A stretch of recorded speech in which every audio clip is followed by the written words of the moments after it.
et bienvenue dans Être Soi, le podcast pour façonner sa vie. Je vous retrouve aujourd'hui dans ce nouvel épisode qui sera peut-être le dernier de l'année 2017. Je ne sais pas encore si je vais poster le 25 décembre ou le 1er janvier, c'est des jours fériés. Je pars bientôt en vacances-travail, si je puis dire. Ce sera pas forcément que des vacances, mais je sais pas encore si des épisodes seront publiés les 2 prochains lundis. En attendant, on se retrouve de toute façon en 2018, il n'y a pas de souci. On est déjà au 20e épisode de ce podcast. Je suis toujours aussi contente de le faire. J'ai envie d'aller plus loin avec vous en 2018. Merci encore d'être là et de m'écouter, ça me fait toujours autant plaisir. Aujourd'hui, on va parler des limites.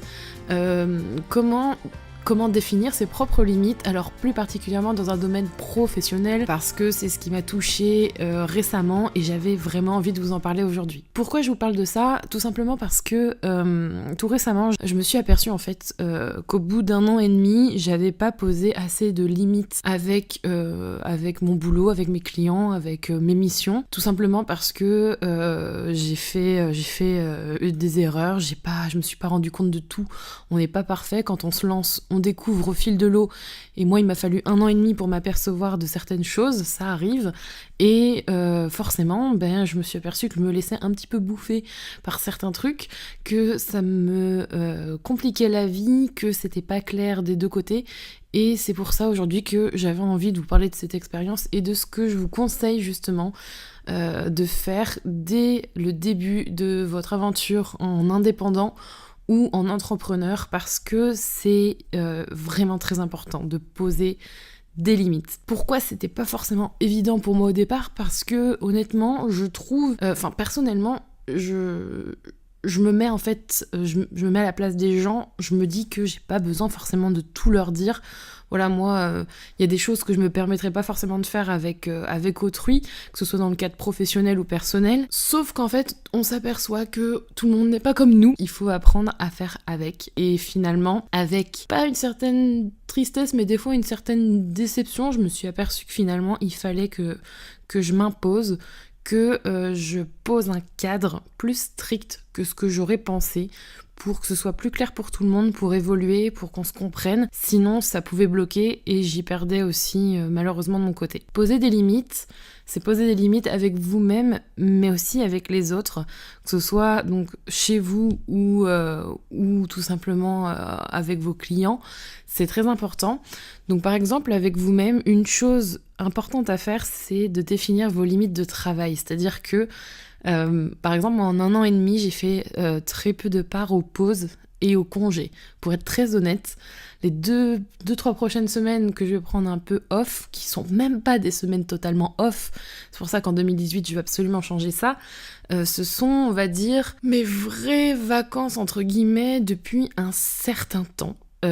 Et je me suis aperçue qu'en 2017, j'ai pas pris tant de pauses que ça et ça me pèse beaucoup. Ce qui veut dire que poser des limites, c'est aussi poser des limites de travail, des limites de temps à passer sur vos travaux, pour vos clients, sur vos missions. C'est donc définir un cadre, un emploi du temps, vous dire voilà, je vais me lever à peu près à telle heure, j'ai envie de bosser un certain nombre d'heures aujourd'hui, je vais faire ça de façon assez régulière, même si vous pouvez être flexible dans votre emploi du temps, il faut définir un cadre. Déjà parce que c'est important pour vous ensuite de pouvoir prendre des pauses, mais aussi pour tout simplement voir que vous avancez dans vos travaux, dans vos choses à faire, parce que sinon vous allez vite péter un plomb et ce serait dommage. Il faut aussi définir un cadre, des limites au niveau de l'espace, c'est-à-dire au niveau de votre bureau. Il faut absolument avoir un espace où travailler qui se mélange pas forcément avec votre espace personnel. Alors, je suis vraiment pas un bon exemple, je vais vous dire tout de suite pourquoi. Tout simplement parce que notre bureau est dans notre salon, dans notre salle à manger, dans notre pièce à vivre, pour des raisons pratiques. Et honnêtement, ça va, ça me pèse pas trop que ce soit là-dedans, mais j'avoue que la limite entre le travail et le personnel est très fin. Je n'ai pas d'enfants, donc du coup je pense que si on avait des enfants ce serait différent, il me faudrait vraiment une pièce dédiée, mais seulement je pense que ça part même d'un espace avec un bureau où vous avez clairement un bureau qui est à vous, que vous retrouvez chaque jour. Vous vous dites voilà, j'ai mon ordinateur, j'ai mes papiers, j'ai mes crayons, j'ai mes petits trucs, puis ça fait plaisir tout simplement d'avoir un espace à soi, de le retrouver tous les jours. Et ça fait du bien, enfin personnellement moi ça me fait vraiment du bien d'avoir un espace à moi. Comme je vous disais aussi, il faut poser des limites au niveau de ce que vous voulez faire ou non, c'est-à-dire au niveau de vos missions, au niveau de ce que vous avez envie de développer. Alors tout simplement parce que dans le milieu du web, donc notamment celui dans lequel j'évolue depuis quelques années, on peut faire énormément de choses. Et puis je pense aussi que dans mon métier qui est plus axé sur le social media management, tout ce qui est stratégie de communication, etc., je pourrais en parler en long, en large et en travers. On est connu pour être des moutons à 5 pattes, c'est-à-dire des personnes qui sont assez autodidactes, qui touchent à beaucoup de choses, à la création visuelle, à la gestion de la réputation web. On va aussi toucher à tout ce qui est rédaction, énormément de choses, un petit peu de tout. Et du coup, il est possible qu'à un moment donné, vos clients, ou du moins ceux qui veulent travailler avec vous, souhaitent que vous fassiez peut-être quelque chose d'autre ou qui s'y rapporte, mais que c'est pas forcément votre dada ou votre cœur de métier, et que vous allez peut-être accepter parce que finalement ça fera un petit peu de beurre dans les épinards, mais c'est vraiment juste pour ça. C'est vraiment peut-être aussi pour vous challenger. Ça, c'est super intéressant, mais c'est pas forcément les missions parfois que vous recherchez. Si je vous dis ça, c'est parce que à un moment donné, et ça arrive pour tous, quand vous cherchez un certain équilibre et que vous avez envie de travailler pour vous, il faut savoir prioriser et vous dire voilà, je veux bosser quand même sur ce projet, j'ai envie que ça avance. Si vous dites oui à quelque chose qui sort de votre cadre de mission de travail, de compétences que vous avez pas forcément envie de développer, mais que bon voilà, on vient vous chercher pour ça, que vous savez pas forcément faire, il faut vraiment prendre conscience de l'enjeu que c'est. Parce que ça va notamment vous demander beaucoup de temps dans l'apprentissage, dans les tests. C'est pas quelque chose que vous allez pouvoir faire de façon un petit peu plus fluide comme d'habitude. Du coup, c'est très important de poser des limites dans ce que vous avez envie de faire ou non avec vous-même pour vous faire gagner du temps, pas pour vous faire pour vous sentir mieux, et aussi pour avancer sur les choses qui comptent vraiment pour vous. Ça, c'est super important. Et pour finir, limite avec vous-même égale pause, c'est-à-dire on se limite à essayer de ne pas finir la tête dans le guidon comme j'ai pu le faire.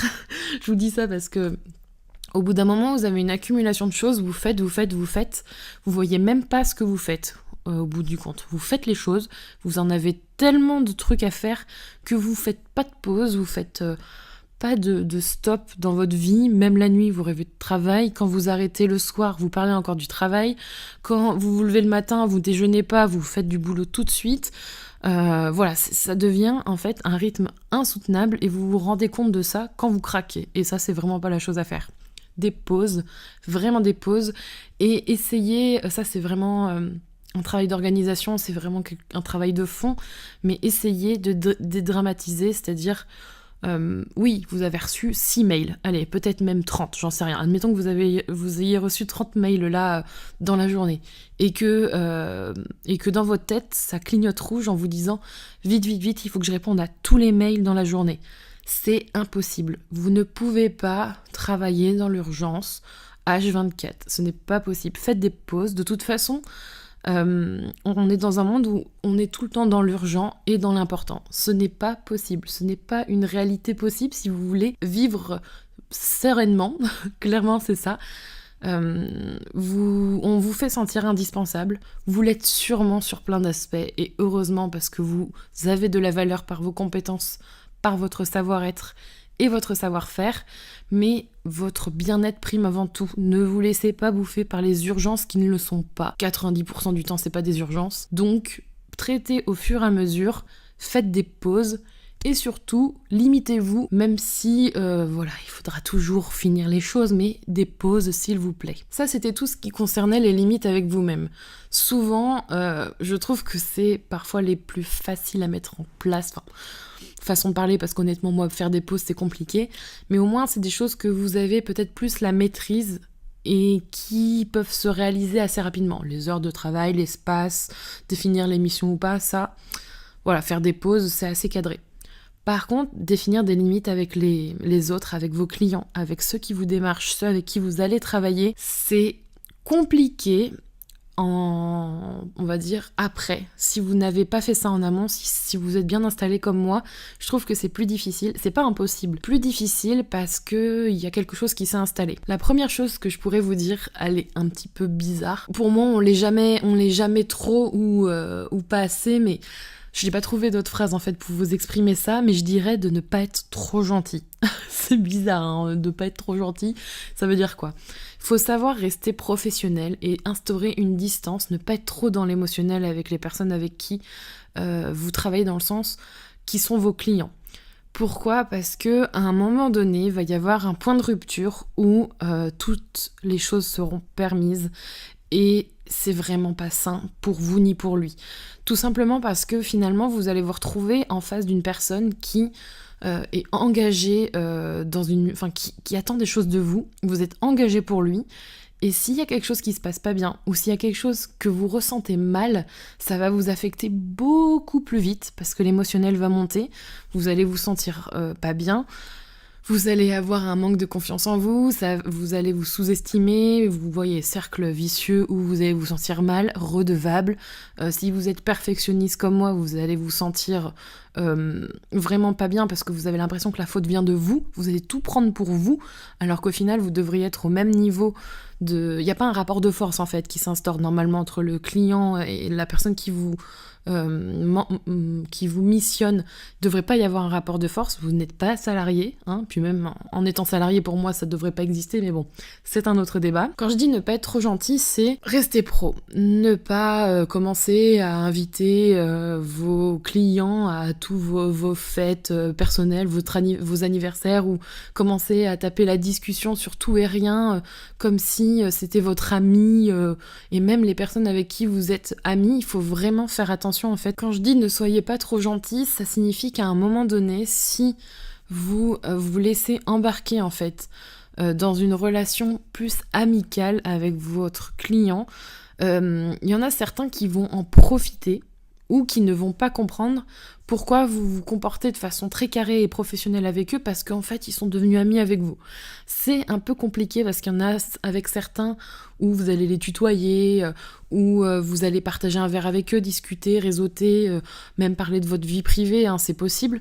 Mais il y en a certains qui vont se sentir vraiment tout permis avec vous, aux remarques, aux façons de parler qui ne sont pas du tout correctes, et puis même avec un ami, honnêtement, ça pourrait être limite.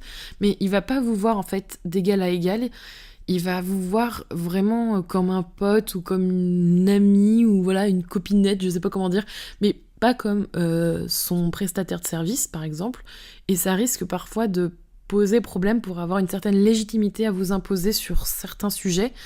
Et ce certain sujet, c'est notamment l'argent. Et justement, parler d'argent, c'est hyper important. C'est une autre, on va dire une autre limite, mais une autre chose à garder en tête. N'ayez pas peur de parler d'argent et d'imposer, ou du moins de poser le cadre. C'est-à-dire que voilà, vous faites cette mission-là pour tel montant. S'il y a autre chose, c'est pas « Oh, mais on verra plus tard pour le devis ». Non, c'est on fait un devis, on le valide ensemble et ok, il n'y a pas de problème, je bosse pour toi. Par contre, si c'est en douce, voilà, tu le fais, je signe plus tard, en 2-2 et on voit, vous faites ça, vous êtes après grillé pour le reste, et après pour revenir en arrière, c'est hyper compliqué. Je sais que c'est chiant, honnêtement, moi je déteste être comme ça, c'est-à-dire être carré tout le temps dans les procédures, dans les étapes, mais je m'aperçois qu'avec l'expérience, malheureusement, si on n'est pas un minimum carré, on perd en compréhension, on perd en crédibilité et on perd de l'argent. Honnêtement, on perd de l'argent parce que vous allez faire des petites choses qui se transforment en boule de neige énorme. On est dans la saison et c'est très compliqué ensuite de faire marche arrière en disant bah oui, mais j'ai fait ça. Si vous l'avez pas devisé, si vous l'avez pas fait payer, très compliqué ensuite de faire comprendre à vos clients que eh bien ça se paye. N'oubliez pas de poser vos conditions, ça va avec parler d'argent. Poser ses conditions, c'est-à-dire mettre un cadre sur qu'est-ce que vous faites exactement, quelles sont vos conditions générales, dans quel cadre il y a un engagement ou non, l'arrêt du contrat, etc. C'est plein de petits trucs qui finalement peuvent vous servir, peuvent vous sauver. Si jamais il y a un contrat qui s'arrête, ou si jamais un de vos clients pète un plomb, j'en sais rien, mais tout peut arriver, il faut vous blinder un minimum avec des conditions générales de vente, des des devis, des factures, etc., des échanges par mail, et évitez au maximum de tout se dire par téléphone parce que les paroles s'envolent et les écrits restent. Il faut vraiment que vous ayez une trace, restez professionnel, même si vous vous entendez super bien avec votre client, on ne sait jamais, puis même si jamais un jour vous avez envie de revenir en arrière dans la discussion, et que vous discutez et que vous vous dites « Ah bah tiens, on avait dit ça » et que vous avez aucune trace de cet échange, autant pour vous que pour lui, c'est compliqué de retrouver une trace de cette chose-là et d'avancer sur le sujet sereinement parce qu'il y a un quiproquo dès le départ. Donc poser des limites, c'est autant avec vous qu'avec les autres. Je pourrais développer ça sur un aspect plus personnel, mais dans tous les cas, l'important c'est de vous respecter tout en respectant celui qui est en face de vous, mais surtout de vous protéger parce que honnêtement, je me suis aperçue qu'on n'a pas tous la même vision des choses, on n'a pas tous le même parcours, on n'a pas tous la même façon d'être, et le savoir-être, c'est quelque chose qui s'apprend sur le tas. Et malheureusement, c'est pas toujours facile. On a l'impression que ça coule de source pour nous, et ça l'est pas forcément pour les autres, et parfois il faut savoir dire stop, poser les choses, dire voilà, moi je vois les choses comme ça. Si ça ne vous convient pas, ok. Si ça vous convient, super, on peut en discuter. Toujours rester ouvert, ça y a pas de souci, mais ne compromettez pas votre activité pour la personne qui joue sur l'émotionnel sur vous ou qui passe son temps à vous rabaisser. Vous êtes quelqu'un qui mérite d'avoir du travail selon vos compétences, d'avoir des choses parce que vous avez monté votre activité ou que vous le souhaitez. Vous méritez d'avoir le respect, donc on pose le cadre et tout ira pour le mieux. J'espère que cet épisode vous a plu. En tout cas, si on ne se revoit pas d'ici 2018, je commence à avoir un accent super. Je vous souhaite de super fêtes, profitez-en, profitez de cette fin d'année pour vous reposer, pour réfléchir à vos projets 2018. Et je vous retrouve en 2018 avec des nouvelles choses, avec de nouveaux épisodes de ce podcast. J'ai hâte d'avancer avec vous. J'ai plein de choses à faire en 2018 sur le feu et à vous montrer, donc restez connectés. N'hésitez pas à partager ce podcast s'il vous a plu. Et en attendant, prenez soin de vous.